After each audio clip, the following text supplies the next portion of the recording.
ผู้นำทางการทหารลาวบินด่วนพบผู้นำสูงสุดทางการทหารกัมพูเชียบอกว่าอย่าให้เส้นชายแดน2ประเทศเฮาเป็นคือกันกับเส้นชายแดนไทยและก็กัมพูเชียถ้าบ่อยากให้มันยุ่งยากไปกว่านี้สบายดี FC แฟนคลับทุกท่านกันแล้วกันมาพบมาพ่อกันคลิปนี้เป็นเรื่องเล่าข้อมูลข่าวสารทางด้านการทหารท่านผู้ชมที่ผ่านมาทุกคนก็คงจะได้เห็นประจักษ์ตากันเป็นที่เรียบร้อยแล้วแหละเรื่องเขตชายแดนมันเป็นเส้นบางๆถ้าผิดพลาดน้อยนึงก็คือซัดกันทันทีทันใดเรื่องเล่าแบบนี้มันบ่แม่นว่าบ่เคยเกิดขึ้นระหว่างชายแดนลาวกับกัมพูเชียมันเคยเกิดขึ้นแล้วในปีนั้นน่าจะเป็นปีใดเนาะ2019หรือปีใดถ้าค่อยจำบ่ผิดกัมพูเชียก็เลยยกทัพเข้ามาโห้ยหลายหมื่นคนอาวุธยุทโธปกรณ์ทั้งที่ทหารลาวเฮามีประมาณ30กว่านายเหตุการณ์ตอนนั้นก็คิดว่าจะบึ้มบ้ามใส่กันแต่ว่าเจรจากันได้แล้วก็ผ่านมาบ่กี่เท่าใดปีมันก็มาเกิดขึ้นระหว่างชายแดนไทยกับกัมพูเชียอันนี้คือเป็นบทเรียนที่ยิ่งใหญ่เฮ็ดให้กองทัพทั้งสองกองทัพบ่ว่าลาวและกัมพูเชียต้องได้เจรจากันช่วงนี้ก็พากันปักปั่นเขตแดนบ่อนใดเป็นตายุดก็ยุดบ่อนใดเป็นตาถอยให้กันก็ถอยเพื่อจะปักปั่นเขตแดนให้มันแล้วเสร็จล่าสุดนี่ผู้นำกองทัพของพวกเขาก็ได้เดินทางไปที่กัมพูเชียไปไปล้มไปเว้ากันเรื่องเกี่ยวกับเขตเส้นชายแดนนี่แหละบ่ว่าจะเกิดอีหยังขึ้นก็อย่าบ่ว่าจะผิดพลาดผิดเดียงกันเล็กน้อยห้ามใช้อาวุธยุทโธปกรณ์เป็นตัวตัดสินเด็ดขาดว่าซั่นเด้ต้องได้เจรจาใส่ปากของคนบ่แม่นปากกระบอกปืนเพื่อไปกำชับมีการประชุมกันระหว่างสองฝ่ายจึงตกลงเซ็นสัญญากัน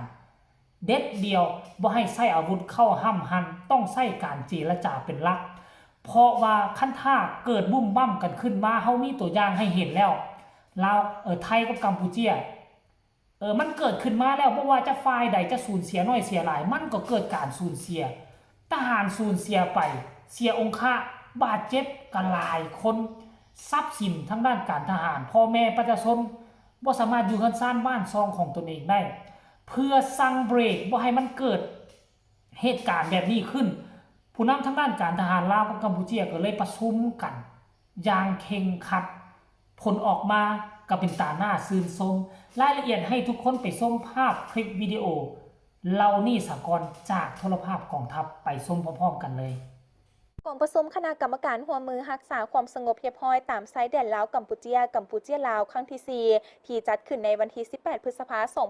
2026 อยู่แขวงเสียงแตงลาสนาจักรกัมพูเชียฝ่ายลาวนำโดยท่านพลตรีวันทองบุตรวงศ์รองหัวหน้ากรมใหญ่เสนาธิการกองทัพประชาชนลาวประธานคณะกรรมการหัวมือรักษาความสงบเรียบร้อยตามชายแดนลาวกัมพูเชียฝ่ายกัมพูเชียนำโดยท่านพลเอกสารัตน์รองผู้บัญชาการสูงสุดหัวหน้าเสนาธิการร่วมประธานคณะกรรมการหัวมือรักษาความสงบเรียบร้อยตามชายแดนกัมพูเชียลาวกองประชุมได้ทบทวนคืนเกี่ยวกับการหัวมือรักษาความสงบเรียบร้อยตามชายแดนของ2ประเทศเห็นว่าได้รับผลสำเร็จเป็นอย่างดีและสืบต่อจัดตั้งปฏิบัติกลไกหัวมือคณะกรรมการหัวมือรักษาความสงบเรียบร้อยตามชายแดนลาวกัมพูเชียลาวซึ่งได้เอกภาพพร้อมกันคือ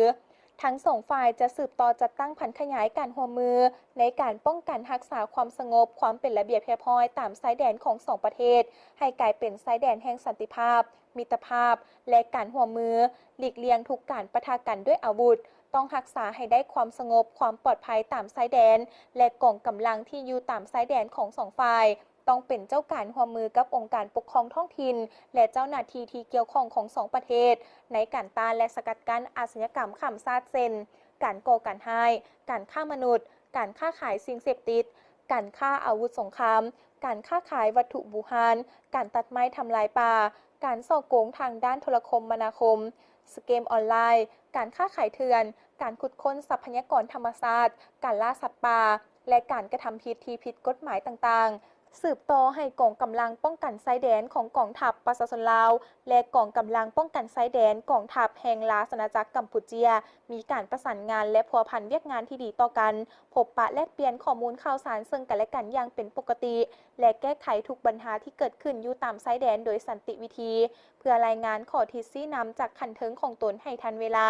เคียงคู่กันนั้นก็ต้องร่วมมือกันอย่างแน่นแฟ้นในการต้านและสกัดกั้นทุกการโฆษณาที่บดีของฝ่ายที่ 3 ที่เป็นการยุแยก่อให้เกิดข้อขัดแย้งและความหุนแฮงที่เป็นการแตะต้องถึงความสามัคคีมิตรภาพและการร่วมมือของประชาชน2ชาติและ2กองทัพลาวกัมพู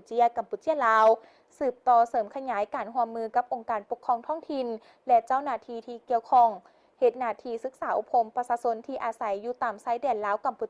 ชีลาวให้รับรู้เข้าใจเกี่ยวกับระเบียบกฎหมายและข้อกำหนดต่างๆของแต่ละประเทศหลีกเว้นการกระทำผิดกฎหมายทุกรูปแบบที่แต่ต้องถึงความสงบปลอดภัยและความเป็นระเบียบเรียบร้อยของ2ประเทศ2ฝ่ายได้เอกภาพกันในการรักษาหลักการแห่งสันติภาพมิตรภาพความสามัคคีและการร่วมมือตามบริเวณชายแดนของทั้ง2ประเทศทุกปัญหาที่เกิดขึ้นต้องได้แก้ไขด้วยสันติวิธีเคารพอธิปไตยผืนแผ่นดินอันครบถ้วนของกันและกันสืบต่อสนับสนุนและยกสูงการเสริมขยายมูลเสื้อความสามัคคีมิตรภาพที่ดีฐานบ้านใกล้เฮือนเคียงที่ดีโดยเฉพาะบรรดากลุ่มกองที่ตั้งอยู่ตามบริเวณชายแดนให้มีการพัวพันที่ดีอย่างเป็นประจำแลกเปลี่ยนข้อมูลข่าวสารเกี่ยวกับสภาพการให้ทันเวลาและสร้างขบวนการกีฬาการท่องเที่ยววัฒนธรรมศิลปะวรรณคดีซึ่งกันและกันกองประชุมประธานร่วมทั้ง2ฝ่ายได้พร้อมกันลงนามในบทบันทึกของประชุมคณะกรรมการร่วมมือรักษาความสงบเรียบร้อยตามชายแดนลาวกัมพูชีลาวครั้งที่ 4 ปี 2026 เพื่อรับพ้องเอาผลของกองประชุมในครั้งนี้ไปจัดตั้งปฏิบัติในต่อหน้าให้เกิดดอกออกผลเพื่อแนใส่เฮ็ดให้ชายแดนของ2ประเทศลาวกัมพูชีลาวกลายเป็นชายแดนแห่งสันติภาพมิตรภาพการพัฒนาและการร่วมมือที่มีผลประโยชน์ที่ดีร่วมกันอันนี้คือเรื่องราวความคืบหน้าสมัยก่อนหน้านี่บ่ค่อยเห็นความคืบหน้าแบบรีบด่วนแบบนี้เนาะตั้งแต่เส้นชายแดนของไทยกับกัมพูชาบุ้มบ้ามใส่กันกัมพูชากับลาวก็เลยหันหน้ามาหากันแบบว่าบ่อยากให้มันเกิดปัญหานั้นขึ้นมานะก็เลยมาโอ้มาล้มกันก็จะได้เห็นไอ้น้องทหารทั้ง2ชาติพากันลงไปปักหมายเขตแดนอยู่บริเวณชายแดนลาวกับกัมพูชานะส่วนหนึ่งก็อยู่บริเวณหน้าน้ำคลองบางม่องนะก็ปักซื้อเข้าไปบนเฮือนของประชาชนเลยบางครั้งก็ปักเข้ามาซื้อเฮือนซ่านบ้านซองของคนลาวพี่บางครั้งก็ทะลุเข้าไปเฮือนซ่านบ้านซองของเขตคนกัมพูชาเพราะว่าเวลาไอ้น้องอยู่ชายแดนนำกันพ่อแม่ประชาชนอยู่เขตชายแดน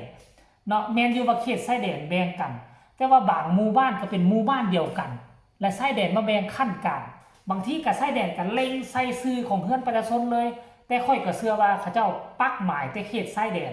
แต่ว่าเฮือนก็น่าจะบ่สร้างมั่งบ่สร้างทุบเพราะว่าเขตชุมชนนั้นมันเป็นชุมชนบ้านเดียวกันจุ่มเจื้อเดียวกันชายแดนก็เป็นเพียงแต่เส้นขีดกั้นให้ฮู้จักว่าประเทศใดประเทศหนึ่งซ้ำนั่นซื่อๆท่านผู้ชมเนาะก็หวังว่าการ